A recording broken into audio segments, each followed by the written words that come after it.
लिमुक्स हमारा मुख्य लक्ष्य होगा। मुख्य लक्ष्य? यहीं पर हमारा लिमुक्स से सामना होगा। उसकी रणनीतियों से तो ये साफ जाहिर हो रहा है कि वांग जैन यानिक्स पर अपनी पूरी शक्ति प्रदर्शन करेगा। इसी को हमें मानकर आगे बढ़ना है। ये लड़ाई अब और भी खतरनाक होने वाली है। युद्ध शुरू होने से पहले महाराज, लिमुक्स सर से एक मैसेज है। क्वीन आर्मी अब ये पर अटैक नहीं कर रही है, वो अपनी रणनीतियों में परिवर्तन करके दूसरी जगह पर अटैक करने वाली है। येनिक्स, लुओयांग दोनों ये की मदद के लिए जरूर इकट्ठा होते। जैसा कि मैंने सोचा था, हमें अभी और इंतजार करना होगा कि बात को हटा के युद्ध शुरू करना चाहिए सर। प्लीज, लिमुक्स सर ने और भी कुछ कहा है। हो सकता है कि आप इससे 5 साल पहले लड़ चुके हैं, लेकिन अभी और 5 साल पहले की सेना में बहुत अंतर है। इनकी ताकत और शौर्य के परचम चारों तरफ गूंज रहे हैं। महाराज, आप लोगों को रुकने का आदेश दिया गया है जब तक कि यहाँ सौन आकर कमांडिंग ऑफिसर की जगह न ले लें। दिमाग खराब है, हमारे पास पहले से ही कमांडर है। दूसरा कमांडर सोन शिशु, उत्तर का नाथ। सर, एक बात और, आप लोगों को अपनी फोर्स का एक बड़ा हिस्सा लुओयांग की तरफ भी भेजना होगा। हमारा कुछ हिस्सा लुओयांग जाएगा। वो लोग उनकी इन बातों को सुनकर डिसाइड करते हैं कि हमें लिमुक के आदेश का ही पालन करना होगा। हमें इंतजार करना होगा जब तक सोन शिशु नहीं आ जाता है, और अपनी सेना को भी यहाँ से भेजना होगा। वो स्टैंड बाई पर रखते हैं सारे सैनिकों को। वहीं दूसरी तरफ महारानी बी की तरफ से 10,000 सिपाही इसी तरफ आ रहे हैं। जनरल वांग का कहना है दुश्मनों की संख्या में बढ़ोतरी होती है तो वो इस नंबर को और भी बढ़ा सकते हैं। ये पर अटैक करने से पहले आपको थोड़ा सा समय और इनसे लेना होगा जब तक हम उस पर अधिकार न पा जाएं। ठीक है महारानी, ठीक है, मुझे कभी कभी आश्चर्य होता है। अगर सोचिए तो मैं और तुम दोनों बहुत समय तक अपने दांतों और हाथों से लड़ाई किया करते थे। क्या वो लोग भी हमारी तरह कर सकते हैं? मुझसे तुम सहमत होगे बाजियों। अगर रानी औरत होगी, जो कि होनी चाहिए, तब तो मैं दोनों तरफ से लड़ूंगा जब तक कोई साफ नहीं हो जाता। क्यों कपड़ो? सभी कबीले के मुखिया यही कहते हैं। बाजियों, तुम जानते हो कि हमारे मुखिया ऐसा क्यों करते हैं? कोई भी इंसान रानी को लड़ते हुए देख ले, उनके शौर्य और पागलपन उन्हें मोहित करते हैं। मैं शर्त लगा सकता हूँ, अगर जनरल वांग जैन भी उन्हें लड़ाई करते हुए देखे तो वो उनसे शादी के लिए पूछेंगे। King of ego. रानी के आदेश पर इन कबीले के लोगों को आगे भेजा गया। वो धीरे धीरे आगे बढ़ रहे हैं। दुश्मन सैनिकों को भी समझ में आ जाता है कि वो अब हमारे नजदीक आ रहे हैं, जिससे आर्चर को आगे बुलाते हैं और उन पर हमला करते हैं। तीरों से वो बचते हुए आगे आते हैं। वहाँ लोगों को समझ में नहीं आ रहा होता आखिरकार ये करना क्या चाहते हैं। देखते देखते वो उनके पास पहुँचते हैं और उन्हें छिन्न भिन्न करना शुरू कर देते हैं। यूए के पास खड़ा हुआ आदमी केवल कुछ सैनिकों को आगे भेजने की रणनीति के बारे में पूछते हैं तो वो उन्हें बताती है कि ये हमारी दूसरा प्लान है, पहला प्लान कुछ और है। तभी हमें बाजियों आजियों पर हमला करते हुए दिखाई देते हैं और सबको तहस नहस करना शुरू कर देते हैं, जिससे दुश्मन एक खलबली मच जाती है। उसी समय दूसरी जगह सिन फोर्स। क्या हुआ सिन? हवा कुछ बदली लग रही है। ये से 75 कोस, हाडान से 50 कोस दूर पहाड़ियों के बीच स्थित एक जगह जहां दोनों सेनापतियों की नजर गड़ी होती है। अभी तो ये धरती देखने में बंजर और वीरान लग रही है, लेकिन यहीं पर आखिरी युद्ध लड़ा जाएगा, जिसके बाद ये धरती लाल हो जाएगी। दृश्य बदलता है उसी समय ये पर लड़ाइयाँ बहुत घनघोर मात्रा में चल रही होती है। लोगों को समझ में नहीं आता कि क्या किया जाए। ये निवासी अपनी रसद दूसरी चीजों के साथ में युद्ध में भी उन्हें पार्टिसिपेट कर रहे हैं और उन्हें रोकना है। एलाइट आर्मी बार बार अपने नए रणनीतियों के साथ उन्हें चौंका रही है, उनका मनोबल धीमा कर रही है। सेनापति दिखाई देते हैं जो अपने आगे की रणनीतियों के बारे में सोच रहे हैं। तभी एक मैसेंजर आता है, उन्हें दूसरे साइड के सैनिक की जानकारी देता है। 3000 सैनिकों को और भेज रहे हैं, लेकिन समस्या की बात यह है कि 2-2 3-3 करके पीछे से और सिपाही आ रहे हैं जो अचानक हमला करेंगे। तुमने सुना? इतना ज्यादा रणनीतिक उलट पुलट। यहाँ पर हमारी सोच से पहले ही चीजें बहुत तेज बदलने वाली हैं।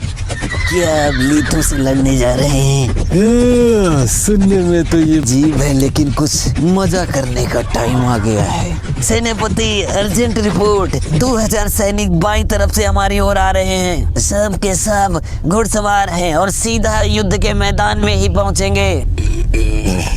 भगवान, क्या हमें थोड़ी सी शांति भी नसीब होगी? मुझे हराओगे मोलून, अब तुम यहाँ के इंचार्ज हो।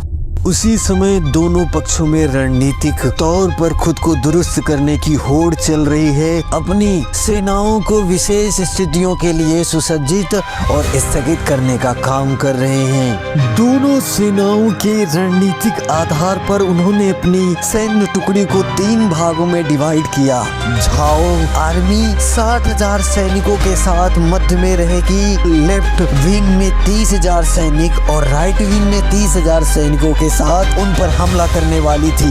वही दूसरी तरफ वांग जैन अपने 2 लाख सैनिकों को लेकर झाओ की तरफ से मध्य स्थिति में लीमू, जिंगू, कायू और फूडू के साथ वहां का नेतृत्व करने वाले थे। क्वीन आर्मी की तरफ से 58,000 सैनिकों के साथ कमांडर वांग जैन, माकुन और सिन फोर्स झाओ की लेफ्ट विंग में इलोन, माचिन, इन 30,000 सैनिकों के साथ होंगे।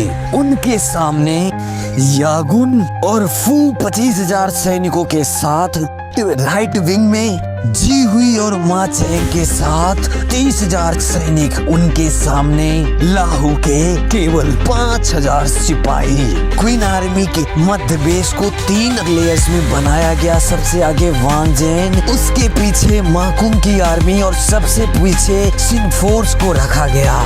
आखिर कमांडर अपने आप को समझते क्या है? हर बार मुझे नीचा दिखाने की कोशिश करते हैं। हम युद्ध में आगे लड़ने वाले लोग हैं, ये हमें पीछे क्यों रख रहे हैं? सिन के अलावा बाकी सारे मेंबर सोचने में लग जाते हैं कि आखिर कमांडर वांग जैन का मकसद क्या है, वो हमारे साथ क्या करना चाहते हैं। दृश्य बदलता है।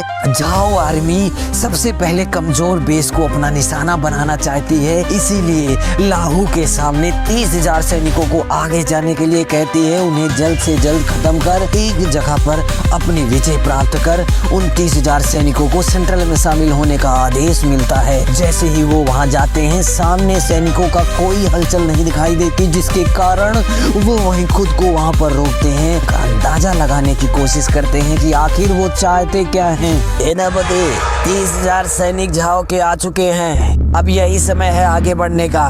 30,000 सैनिकों का नाम सुनते हैं डर जाते हैं। 5,000 सिपाही 30,000 सैनिकों को कैसे परास्त कर सकते हैं, ये असंभव बात लगती है।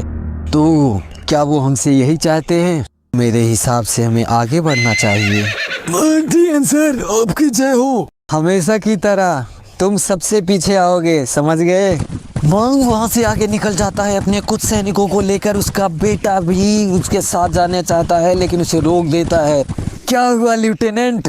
प्लीज वांग के आगे निकलने के बाद तुम जाना।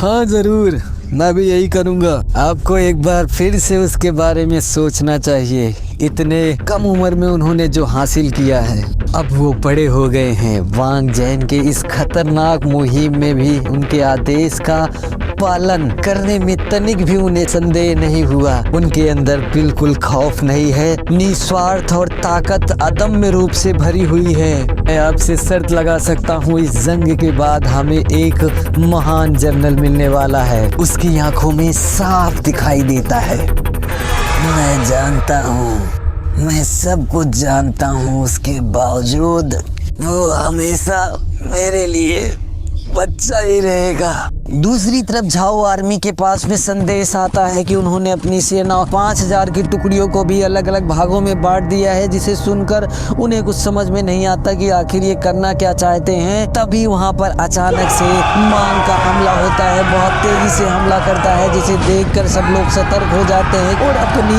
5000 सैनिकों की टुकड़ियों को उनकी सुरक्षा के लिए भेजते हैं, जिससे उन्हें खत्म किया जाए। मांग अपने सैनिकों को विड्रॉ करने के लिए कहता है कि आगे वहां से भागने लगता है। उसके पीछे 5000 सैनिक आना शुरू कर देते हैं। जब उनका पीछा पूर्ण रूप से करते हैं, इतने में पीछे से हमला होता है। दोबारा से घूमकर सारी सैनिकों की टुकड़ियों को समाप्त कर देते हैं और दोबारा से हमला करने के लिए जाते हैं। इस बार जी बहुत गुस्से में आ जाता है। उसका सबक सिखाने के लिए वो उनके पीछे जाता है अपनी सेना को लेकर। जैसे ही वो आता है, वह देखकर मांग अपनी सेना को तुरंत विड्रॉ करने के लिए कहता है और जैसे ही वो बैटलफील्ड से बाहर निकलता है, उनके पीछे जी आता हुआ दिखाई देता है। उनके 2 सैनिक घायल थे जो मरने ही वाले हैं। वो अपनी प्राण प्रतिज्ञा को दोबारा से याद करते हैं, मांग के प्रति अपनी सच्ची सहानुभूति दिखाते हैं। तभी वहां पर लेफ्टिनेंट आते हैं, उन्हें चारों तरफ से घेर लेते हैं। उनके बीच में युद्ध का तर्कस चलना शुरू हो जाता है। बाकी कमांडर सेना को उस तरफ चलने के लिए कहते हैं जिससे उन्हें एक ही बार में खत्म किया जाए। जैसे ही अपनी सेनाओं का